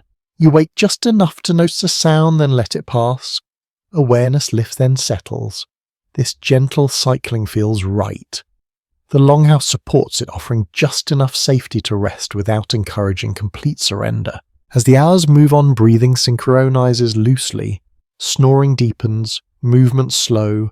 Even the elders rest more fully once the fire stabilizes. The Longhouse feels heavier, fuller, as if everyone has sunk into it together. You lie there, one body among many, sharing warmth, air, and time. Night does not isolate you. It binds you into a collective rhythm that carries everyone forward, until morning finds its way back inside. Your breathing changes again as the night deepens, not because of a dream or a sound, but because the air itself feels different. It carries weight. Smoke lingers low, thinner than earlier, but still present, settling into the lungs in a way that feels both irritating and familiar. You notice it most when you inhale deeply. A faint tightness. A gentle reminder that warmth here always comes with a cost. Living this close to the fire shapes the body over time. Soot clings to rafters and skin alike. Lungs learn to tolerate what they cannot avoid. Traces left in skeletal remains and settlement debris show just how constant smoke exposure was inside winter homes. This was not an occasional inconvenience. It was part of daily survival, accepted without much comment. You shift slightly, turning your face toward clearer air nearer the bench. Others do the same, unconsciously angling their bodies to breathe a little easier. Children are often placed lower for this reason, closer to the floor where smoke thins even if the cold presses harder. Night after night, people learn these small adjustments, passing them down without explanation. Your chest rises and falls slowly now. Breathing through smoke becomes rhythmic, measured. You do not gasp, you do not panic, you adapt. This quiet acceptance is learned early. Winter does not allow for constant alarm. Energy must be conserved. The fire dims slightly and smoke thins with it. Relief follows, subtle but real. You feel it as ease rather than comfort. The air is never clean, but it is manageable. That difference matters. Some observers suggest that constant smoke may have strengthened resistance to respiratory illness, while others point to signs of chronic irritation and damage. The remains do not offer a single answer. What they do show is that people lived full lives in these conditions, working, raising children, and sleeping through countless smoky nights like this one. You hear a soft cough nearby, then another farther down the bench. No one reacts. Coughing is expected. It does not signal danger. It is simply part of breathing here. The sound fades back into the larger rhythm of the Longhouse. Your throat feels dry. You swallow once, then settle again. Moisture from breath and bodies keeps the air from becoming brittle even as smoke roughens it. The balance shifts, constantly shaped by fire weather and how many bodies share the space. A small habit reveals itself as someone nearby pulls a piece of cloth up over their mouth and nose while sleeping. It dulls the smoke, slightly warms each breath. This simple gesture appears in multiple cultures facing similar conditions. It costs nothing and helps just enough to matter. You try it yourself, tucking fabric closer. The air warms with each exhale. Breathing feels easier. You relax into it, letting your body settle deeper. The Longhouse continues to breathe around you. Smoke rises, thins, returns. Lungs adjust. Sleep flows in shallow, forgiving waves. This is not clean air. It is lived air shaped by fire and survival, and tonight it carries you gently back toward rest. As the night settles into its deepest stretch, voices soften rather than disappear. Someone near the fire begins to speak quietly, not to announce anything, just to fill the space between wakefulness and sleep. The words come slowly, shaped by firelight and fatigue. A story begins not with a clear opening, but with a remembered fragment that others already know. You listen without fully listening. The tale drifts over you like warmth. Names surface then fade. A journey, a narrow escape. A lesson tucked inside the telling, though no one points to it directly. Stories here are not performances. They are tools. They help the mind loosen its grip on worry and the body settle into rest. Long nights made room for this habit. When darkness stretches on for hours, people find ways to soften it. Storytelling becomes part of the evening rhythm, especially in winter when work ends early and sleep arrives slowly. The remains of Longhouse life suggest these moments mattered as much as meals or fire tending. They knit people together. You notice how the voice keeps its volume low, careful not to wake children fully. Elders listen with eyes closed, knowing the story already, but appreciating its familiar shape. Stories told at night do not need surprise, they need steadiness. A small, almost amusing detail slips in as the speaker misremembers a name, then corrects it with a quiet laugh. No one minds. Accuracy is less important than continuity. Stories shift slightly each time they are told. That is expected. It keeps them alive. Some scholars suggest these nighttime stories helped pass down practical knowledge warnings hidden inside entertainment. Others point out that not every tale needs purpose. Sometimes the point is simply comfort. Both views can sit together without conflict. The fire responds to the sound of voices crackling softly as if listening to. Shadows stretch and pull along the walls. You feel yourself drifting closer to sleep, the story becoming part of your dreaming mind. As the voice trails off, no one signals an ending. Words simply stop. Silence returns gradually, not all at once. The Longhouse breathes again, full and steady. You realize that these stories are not meant to be remembered clearly in the morning. They are meant to ease you through the night, and as sleep deepens, that's exactly what they do. As the last words fade, the Longhouse does not rush into silence. It settles into something softer, a shared pause where thoughts drift toward things unseen. Night here has edges people respect. Darkness carries more than cold. It carries uncertainty, and with it a quiet attention shaped by belief. You feel it in the way people position small objects near their sleeping places. A carved piece of wood tucked into a pouch. A simple charm tied with cord and worn smooth by fingers. These are not decorations. They are reassurances. Little anchors placed where hands might find them in the dark. Belief here does not announce itself loudly. It moves through habit, through what people choose to keep close while they sleep. The Longhouse holds not only bodies, but ideas about what moves through the night when eyes are closed. Firelight keeps some things away. So does community. But small protections feel necessary too. One quietly revealing habit shows up in how people arrange themselves. Feet often point toward the fire. Faces turn inward toward the center of the room. The doorway is left behind backs rather than watched directly. This orientation is practical for warmth, but it also feels symbolic.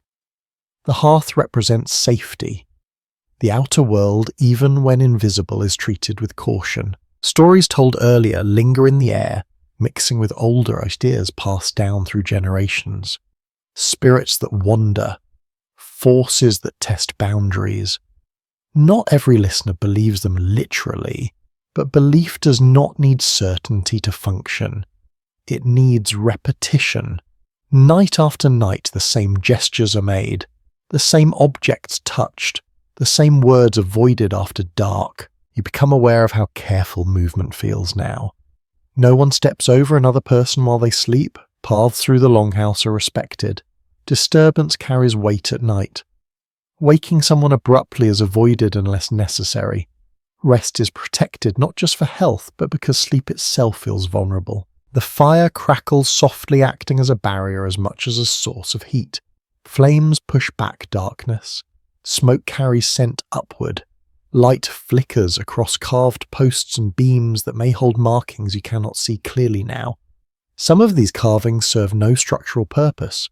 They exist because someone believed they should. Interpretations differ when it comes to how deeply such beliefs shaped daily behaviour. Some see them as background superstition. Others argue they formed a quiet framework guiding how people moved, slept, and shared space. The truth likely shifts from household to household. What matters is that belief here is not abstract.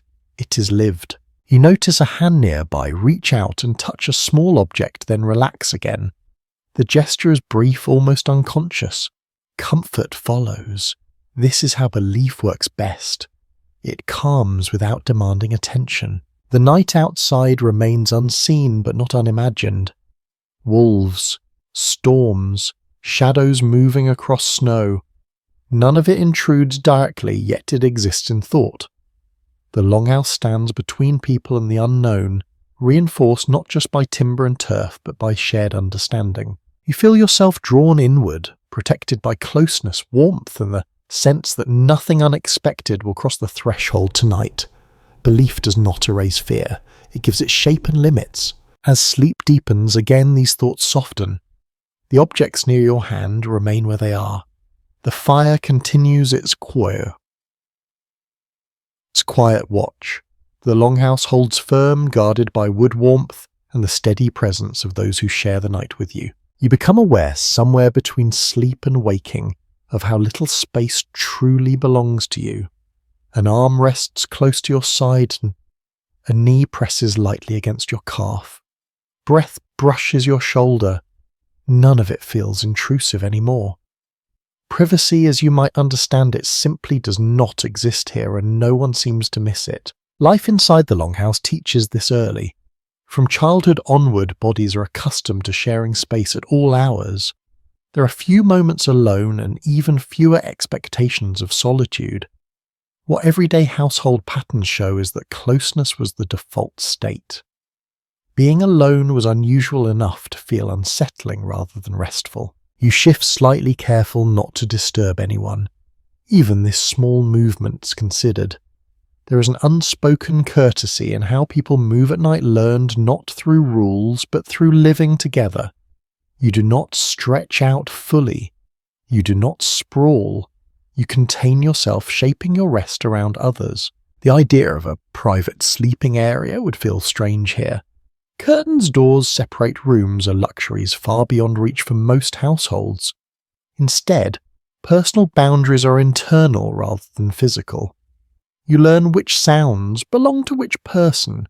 You learn which movements mean discomfort and which mean nothing at all. Familiarity replaces separation. A small behaviour gives this away. When someone wakes briefly, they do not sit up abruptly. They turn their head first, listening, orienting themselves within the cluster of bodies before moving.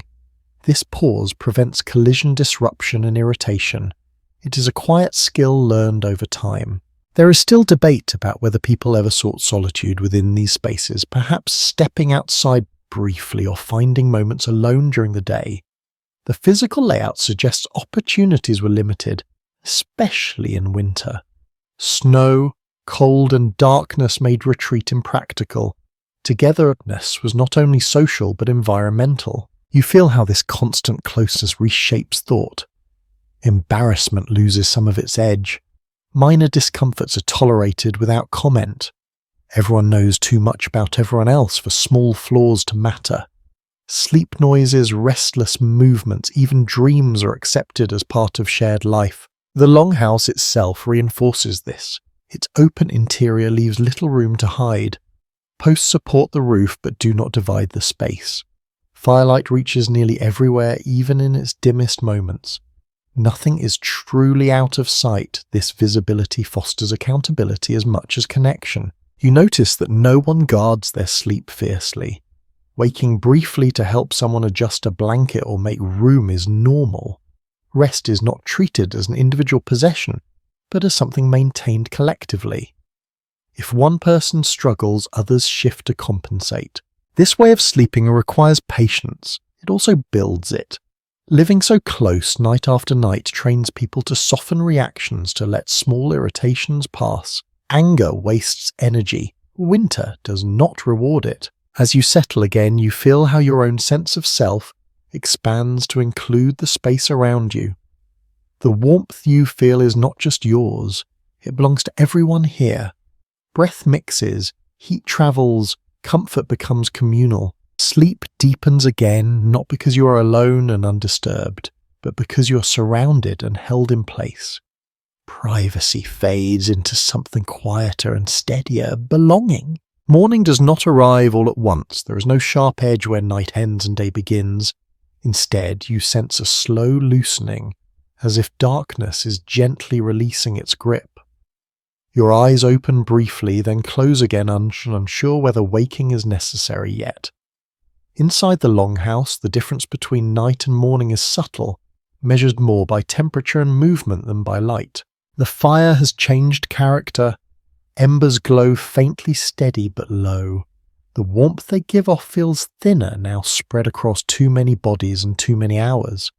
You notice the cold again at your feet first, creeping in where blankets have shifted during sleep. Your body responds automatically, drawing legs closer, conserving heat until something changes. That something is sound. Not noise exactly, but the beginning of activity. Someone near the hearth sits up and stretches slowly, joints protesting after a long night. Another person coughs deeper and more awake than before. A child stirs, then settles again, clinging to warmth rather than readiness. Light arrives indirectly. A faint greyness appears near the doorway, filtering in through cracks and seams. The roof remains dark, but shadows soften. Shapes separate themselves from one another. You can tell where the benches end and the floor begins without touching them. Daily routines begin without announcement. A log is added to the fire. Flames catch, hesitant at first, then stronger. Smoke thickens briefly, then lifts. Warmth starts its slow outward push again. This is how morning announces itself, through fire. You sit up carefully, feeling stiffness in your back and shoulders. Sleep here restores energy, but it does not pamper the body. Muscles remember the hardness beneath you. Joints complain quietly. You stretch just enough to ease the tightness without disturbing those still resting nearby. Some households began the day early, especially during winter when daylight was scarce and precious.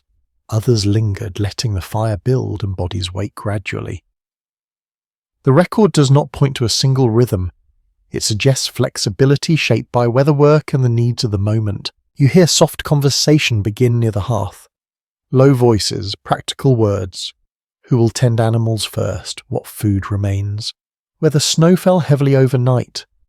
These exchanges feel calm, unhurried. There is no rush. Survival here depends on steady pace rather than speed. Children begin to wake more fully now, drawn by warmth and sound. They sit up, rub eyes, and lean toward familiar bodies. Elders wake earlier, as they often do, already shifting toward the tasks of the day. Their movements carry confidence shaped by repetition. The longhouse feels different in this in-between moment. Not fully awake, not fully at rest. It holds both states at once. Night habits linger even as day routines take shape. You pull your cloak tighter around your shoulders and breathe in. Smoke smells sharper now, fresher. Morning air inside is never clean, but it is alive with possibility. The fire brightens, shadows retreat. Another winter night has passed. You do not feel refreshed in a modern sense. You feel ready. Ready to move to work, to endure another day shaped by cold and cooperation. Sleep here is not an escape from life, it is a pause that returns you to it. As you rise so, stepping carefully onto packed earth, you glance once more at the benches and blankets where others still lie. Night leaves traces behind, warmth, impressions, shared breath. Then it fades, making room for whatever the day will demand. Even after morning has begun to take shape, the cold does not fully retreat.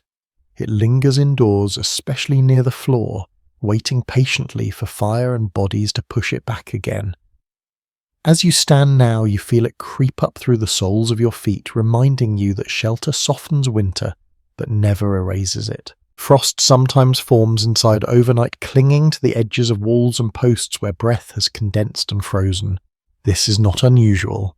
The way these houses function makes it almost inevitable during the harshest stretches of winter. Warm air meets cold surfaces, and moisture settles wherever it can. People expect it. They brush it away without comment.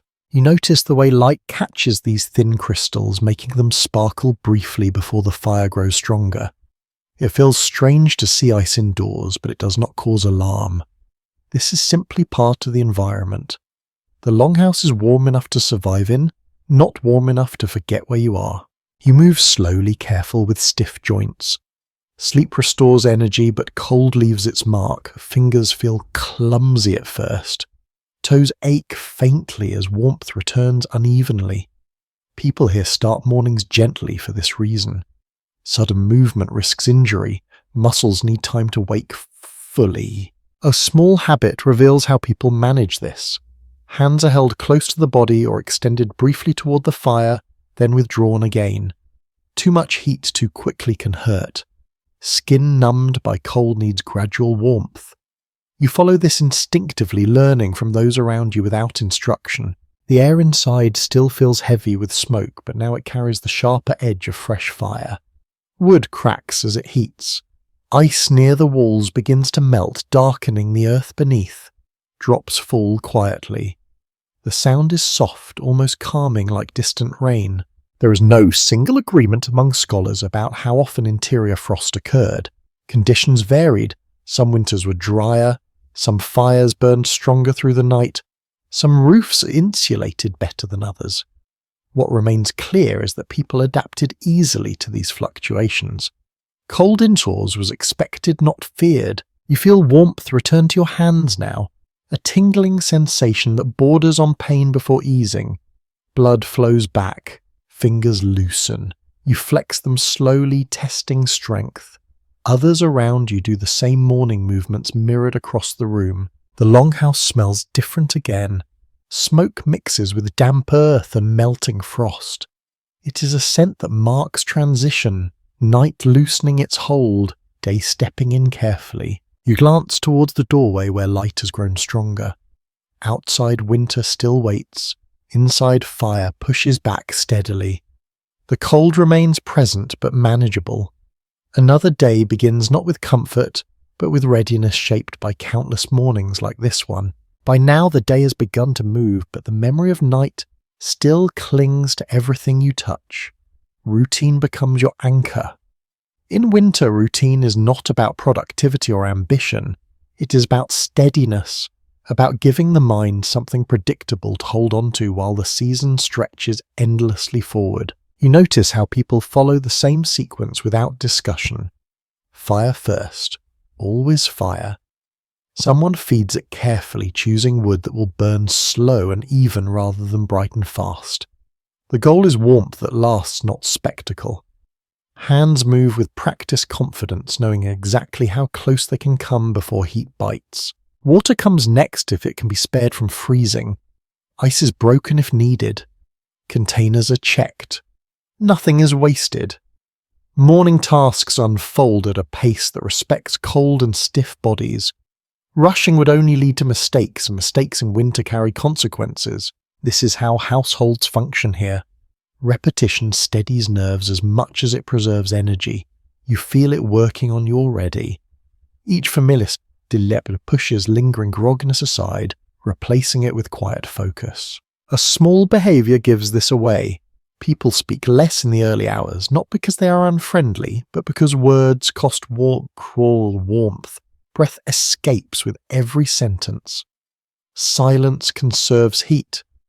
When someone does speak, it is brief and purposeful. You follow suit, keeping movements economical gestures contained. Children learn this rhythm early. They mirror adults instinctively stepping, carefully, staying close to warmth, helping in small ways that matter more than they seem. Passing kindling, holding a container steady. These tasks are not framed as chores. They are participation. The Longhouse responds to this routine as well. Fire strengthens, smoke lifts more cleanly as vents warm and airflow improves. Frost melts along the walls, darkening patches of earth. The space feels awake now, even if the sun has barely risen outside. Some readings of daily life suggest that this repetition offered psychological comfort during long winters, giving structure to days that might otherwise blur together. Others point out that routine was simply unavoidable. Either way, its effect is tangible. You feel calmer, grounded. The season feels survivable when each day resembles the last in manageable ways.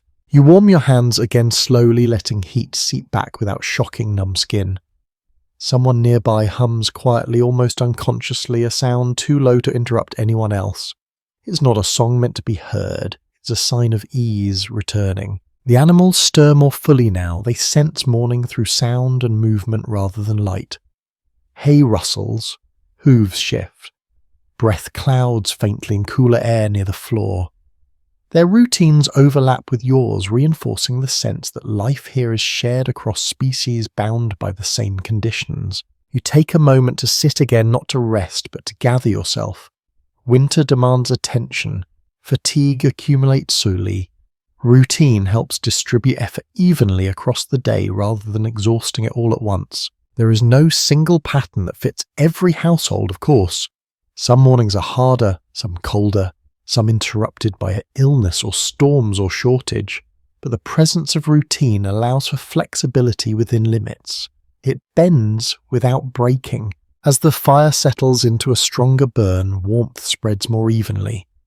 You feel it reach your back, easing stiffness you did not realize you were holding. The longhouse hums with low activity, now not chaotic, just alive. You realize that this predictability does not feel dull. It feels protective. Each repeated action reassures you that winter has been faced before and survived, many times. By people who learn that endurance is built from small, reliable steps taken again and again, the night fades further into memory, replaced by the quiet confidence of morning work. Routine carries you forward steady and unremarkable, and that is exactly why it works. As the day settles into its slow winter rhythm, you begin to feel the weight that long darkness places on the mind. It is not dramatic. It does not arrive as despair or panic. It shows up as heaviness. As thoughts that circle familiar paths and take longer to wander somewhere new. The longhouse is brighter now, but the light feels thin, stretched across too many hours of night. Even when the sun climbs above the horizon, it never rises far. Shadows linger, corners stay dim. The world outside remains muted, its colours dulled by snow and low sky. Inside, people feel this change without naming it. Winter exhaustion is not just physical. Bodies adapt to cold and labour, but the mind works differently when darkness dominates. Attention narrows. Conversations shorten. People become quieter, not withdrawn, but economical with thought and emotion. You feel it in yourself now. You are less interested in imagining what comes next and more focused on what needs doing right now. Daily life here depends on recognising this shift and accommodating it. Tasks are broken into manageable pieces. Rest is taken where possible. No one expects constant cheer. Endurance is the goal, not enthusiasm. A small telling habit appears during these months. People sit closer together even during the day, not only for warmth but for reassurance. Physical closeness steadies the mind. A shoulder nearby, a shared bench. These things matter more when days feel short and nights feel endless. Children grow restless more easily, their energy bumping against limited space and light. Adults respond with patience learned through repetition. Games are simple. Stories repeat. Familiar routines replace novelty. Variety costs energy. Familiarity restores it. Some interpretations of seasonal life suggest that people experienced emotional cycles tied closely to light and weather, much as modern studies describe seasonal shifts in mood. Others caution against projecting contemporary language backward. What remains visible is behaviour. Winter encouraged conservation not just of food and fuel, but of attention and emotion. You notice how your own thoughts soften. Sharp edges blur, concerns lose urgency. The longhouse seems to invite this narrowing of focus, protecting the mind by limiting stimulation. There is less to react to here, and that becomes a kind of relief. Sleep patterns shift in response. People rest more often, not always deeply, but frequently. Short pauses during the day, quiet moments by the fire. Night sleep remains fragmented, but total rest increases. This adjustment helps offset the mental strain of long darkness. You catch yourself staring into the fire longer than necessary, watching embers settle and glow. The motion holds your attention, gently offering something steady to focus on. Many people do this without realizing it. Fire becomes a visual anchor when the world outside feels distant and cold. There is no single explanation for how winter shaped emotional life across all households. Experiences varied with health, food supply, and weather severity. But the shared strategies are clear. Simplicity, closeness, repetition. These are not signs of stagnation. They are tools for endurance. As the day continues, you feel yourself moving more slowly, not from weakness, but from instinct. Energy is precious. Winter rewards those who plan it carefully. The Longhouse supports this quiet economy of mind. It offers limited space, familiar faces, steady warmth. In return, you let go of unnecessary effort. You allow thoughts to drift and settle. Winter does not ask you to be inspired. It asks you to remain. And as the hours pass under low light and shared breath, you find that remaining is enough. As the day carries on, you begin to notice how sleeping arrangements are never accidental. Where you slept last night was not random, and where others chose to rest followed quiet rules that no one needed to explain. The Longhouse may look open and shared, but order lives inside it. You remember your place on the bench. Not the warmest spot, not the coldest either. Somewhere in between. This placement reflects more than chance. It reflects who needs warmth most, who tends the fire, who moves easily at night, and who carries authority without raising their voice. Closer to the hearth, elders and infants usually settle. Their bodies benefit most from steady heat, and their sleep is treated as something to protect. Farther out, younger adults accept cooler air and harder benches. Strength allows them to tolerate it. Responsibility expects it. This arrangement shifts when needed. Illness changes priorities. Injury reshuffles space. A guest might be offered warmth as a sign of respect, but the underlying pattern remains. The Longhouse organizes itself quietly, responding to circumstance rather than fixed rules. You notice how no one argues over these places. There is no nightly negotiation. Sleeping spots are inherited through habit. People grow into them over years. Children start near warmth, then drift outward as they age. With time, they learn where they belong without being told. A small detail gives this away.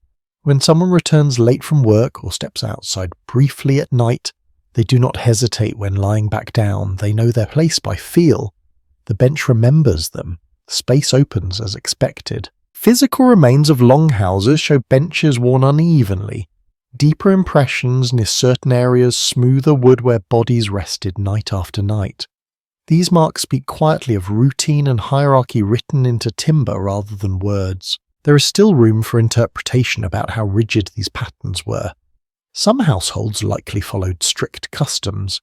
Others adjusted fluidly depending on size and need. The evidence shifts with region and time. What does not change is the presence of structure even in sleep. You feel this structure working on you now. Knowing where you belong eases the mind. You do not scan the room for alternatives. You do not question your place. That certainty allows rest to come more easily. Even disagreements respect this order. Tensions flare by day, but night demands cooperation. No one gains by disturbing sleep. Warmth and rest matter more than pride. As evening approaches, again you sense how the Longhouse prepares for another night. Benches are cleared, bedding shaken and adjusted. Places reassert themselves without discussion. The rhythm resumes. You realize that sleep here is not just recovery, it is participation. By lying where you do, you reinforce the balance that keeps everyone alive through winter. Your rest supports the whole just as the whole supports your rest. As the light fades and the fire grows stronger once more, you return to your place without thinking. The bench accepts you. The pattern holds.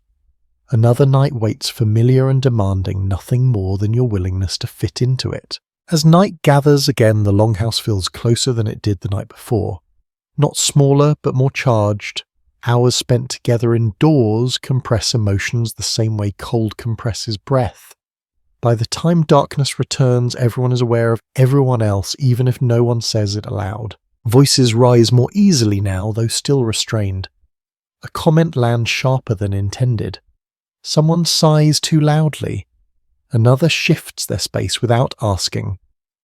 These moments are small, but in a place where distance is impossible, they matter. You feel the tension ripple faintly through the room, like a draft slipping through an unseen gap. Winter does this. When work is repetitive, space is shared, and escape is limited, patience thins. The Longhouse absorbs these moods along with smoke and heat. It holds them until they either settle or spark. You notice how disagreements rarely erupt into anything dramatic at night. There is too much at stake. Sleep matters, warmth matters. Conflict is managed quietly or postponed until daylight hit, when movement and labour can burn it off. This restraint is not politeness, it is survival. A small behaviour gives this away. When irritation rises, people turn toward the fire rather than toward each other. Eyes fix on embers. Hands busy themselves with wood or blankets. Focus shifts outward. The moment passes without needing words. The shared space enforces this kind of self-control. There are no walls to slam, no rooms to retreat into. Anger has nowhere to go but inward, where it cools alongside breath. Over time, people learn which battles are worth the energy and which are not. Winter teaches this lesson repeatedly. Traces of Longhouse life suggest that social rules were reinforced through proximity rather than punishment. Living so close made consequences immediate. A harsh word lingered in the air. An unresolved dispute made sleep uncomfortable for everyone. Cooperation became the easier path. You feel this pressure yourself. When someone nearby shifts abruptly, you register it, then choose not to react. The choice feels automatic. The night does not reward escalation. That does not mean tension disappears entirely. It simmers quietly like embers beneath ash. Boredom feeds it, fatigue sharpens it. But the same closeness that creates friction also contains it. No one is alone with their anger. It diffuses through shared presence. Laughter helps. Someone makes a dry remark, another responds softly. The mood eases just enough. Humour here is not loud or elaborate. It is brief, perfectly timed and deeply practical. It reminds everyone that they are enduring the same conditions together. As bedding is arranged and places reclaimed, the Longhouse settles again. The earlier edge dulls. Bodies lie down. Breath evens out. Whatever tension existed finds nowhere to stand and slowly dissolves into the larger rhythm of the night. You lie back on your bench, aware of how thin the line is between harmony and strain in a space like this. You also sense how well practiced everyone is at keeping that line intact. Winter demands cooperation more than comfort, and night reinforces that lesson, gently but firmly. As the fire steadies and shadows lengthen once more, the Longhouse absorbs the last traces of friction, holding everyone together through another dark stretch, quiet and intact. The Longhouse never truly rests, even when everyone inside does. Wood shifts, earth settles. The building itself responds to winter, the same way the bodies do, adjusting constantly to pressure, cold and time. As night deepens again, you hear a faint creak overhead. Not alarming, just the sound of timber tightening in low temperatures. Someone notices, not with urgency but with recognition. A beam like that always complains when the cold sharpens. The sound has been heard before. It means attention, not panic. Repairs do not wait for daylight here. Winter does not pause for convenience. If something loosens, if say weight pulls at the roof, it must be addressed when it happens. Letting small problems grow invites bigger ones, and bigger ones can end nights permanently. You feel movement as a few people rise quietly. They do not speak much. Tools are kept close for this reason. A wedge, a strip of wood, a coil of cord, small things that solve small problems before they become serious. The work is careful and calm. Someone braces a post, another adjusts a beam, slightly easing pressure rather than forcing it. The Longhouse answers with a low groan, then settles. Silence returns. This exchange feels almost conversational, as if the building and its people understand each other. What remains visible in surviving structures shows just how often this kind of maintenance happened. Longhouses were not static creations. They were living frameworks adjusted, reinforced, and reshaped constantly. Winter accelerated this process. Cold revealed weaknesses quickly. You notice how this work does not fully wake you. It folds into the background of sleep, registered, but not disruptive. This happens because you trust the hands moving in the dark. Everyone does. These are not strangers. They are the same people who share your breath and warmth. A small detail reveals how routine this is. After the adjustment tools return to their place without fuss, no one checks their work twice. Experience has taught what is enough. Overdoing it wastes energy. Underdoing it invites trouble. Balance is everything. There is room for uncertainty about how often such nighttime repairs occurred. Conditions varied. Some winters were mild, some structures stronger than others. But the wear patterns left behind suggest that winter demanded constant attention to the house itself, not just to fire and food. You shift slightly, feeling the bench steady beneath you. Confidence returns. The Longhouse feels solid again, its shape holding. Outside, snow continues to gather, pressing gently but insistently. Inside, adjustments have already been made. The people who rose now lie back down, breath evens out. The night resumes its slow rhythm. The interruption fades as if it never happened. You realize that sleeping here means trusting more than walls and roof. It means trusting vigilance, trusting that small problems will be noticed, trusting that others will rise when needed just as you would. As sleep deepens, again the Longhouse rests with you, reinforced not just by wood and turf, but by attention given at exactly the right moment. As another night settles into its familiar shape, your thoughts wander outward, comparing this sleep to others you have known, even if only faintly, through stories and imagination. You sense that while every culture finds ways to survive winter, the experience of rest can feel entirely different depending on where and how people live. Here sleep is communal, smoky, and shaped by fire. In other places, warmth comes from different sources. Stone hearths enclosed in walls, raised beds lifted away from cold floors, separate rooms that promise quiet but isolate bodies from shared heat. Each solution solves one problem while creating another. The way this Longhouse functions makes it clear that Vikings chose proximity over privacy. Heat travels best when bodies cluster.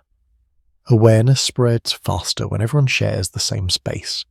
This approach works well in a climate where cold threatens constantly and unpredictably. A detail you might not expect becomes clear as you lie there. You are never truly alone with your thoughts here. Even in dreams, the presence of others shapes rest. That can feel limiting, but it also prevents the kind of isolation that long winters can deepen elsewhere. Companionship here is not optional, it is structural. You imagine how sleep might feel in a stone hall farther south, where walls block wind more effectively, but stone holds cold stubbornly. Or in timber houses where chimneys draw smoke upward cleanly but require constant fuel. Each design reflects local trade-offs, none are perfect. There is more than one way to read these differences. Some might see communal sleep as a hardship endured until better solutions emerged. Others see it as an adaptation perfectly suited to environment and resources. The traces left behind do not argue for one view alone. They show variety shaped by need. Your own body weighs in quietly. Despite the smoke, the noise, and the lack of space, you are warm enough. You are rested enough. That matters more than comfort measured by softness or silence. A small observation settles in as you drift. Sleeping this way keeps you tuned to others. You notice changes quickly. You respond without delay. In separate rooms, those signals would be delayed or missed entirely. Here, survival information moves through sound and movement instantly. You feel a subtle appreciation for this arrangement now. Not admiration, understanding. It works, because it has to. Winter selects for what functions, not what flatters. As the fire glows and a breath moves around you, comparisons fade. There is no need to rank this sleep against others.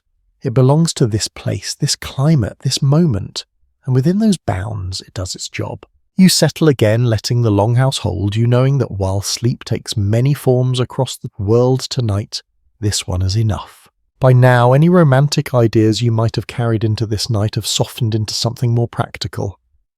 Survival here does not feel heroic, it feels methodical. It unfolds through small choices made correctly over and over again long after novelty has worn away. You lie on the bench and understand this in your body. There is no dramatic struggle, no moment of triumph. There is only the steady work of staying warm enough, resting enough, and waking ready enough to face the next day. That is what endurance looks like here. Quiet, unremarkable, effective. Life in winter rewards those who do not waste energy imagining better conditions. Instead, people focus on managing the one they have. Bedding is adjusted, fire is fed, bodies cluster closer, complaints fade because they offer nothing in return. This mindset does not come from optimism, it comes from experience. A detail you would only notice after many nights stands out now. No one exaggerates hardship here. Stories told by the fire do not dwell on suffering. They move past it quickly, treating cold and hunger as facts rather than injustices. What matters is how people responded, not how miserable it felt in the moment. The physical remains of winter settlements make this attitude visible. Tools show careful maintenance rather than overuse. Structures show repair rather than collapse. Nothing suggests reckless bravado. Everything points to restraint and patience. Endurance is built through preservation, not sacrifice. You feel this restraint in your own movements. You do not toss and turn dramatically. You shift only when necessary. You conserve warmth by staying still, by trusting layers and bodies and fire to do their work. Sleep comes not as escape, but as a continuation of the same careful balance practiced all day. There is room for more than one interpretation of this approach. Some might view it as grim acceptance. Others see quiet confidence. The truth likely sits somewhere between, shaped by the individuals and circumstance. What matters is that it works. Your breath slows again. The longhouse hums softly. Outside, winter remains as harsh as ever, but inside nothing feels urgent. The night does not demand courage. It asks for consistency. You rest within that understanding, letting go of any expectation that survival must feel dramatic. Here it feels ordinary, and that ordinariness is what keeps you alive. As the night stretches on, you begin to feel how memory settles into this place. Not memory as stories told aloud, but memory held in habits, in the way bodies move without thinking, in the shape of the longhouse itself. Sleep here is never just about rest. It carries continuity. You lie where countless others have lain before you. The bench beneath your back holds shallow impressions that no amount of smoothing has erased. Wood remembers weight. Over years, over generations, it takes on a shape that fits human bodies better than it ever did when it was first cut.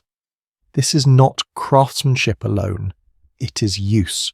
The longhouse carries these traces everywhere. Smoke darkens beams gradually layer by layer. Footpaths wear into packed earth. Door thresholds smooth under repeated crossing. None of this is intentional preservation.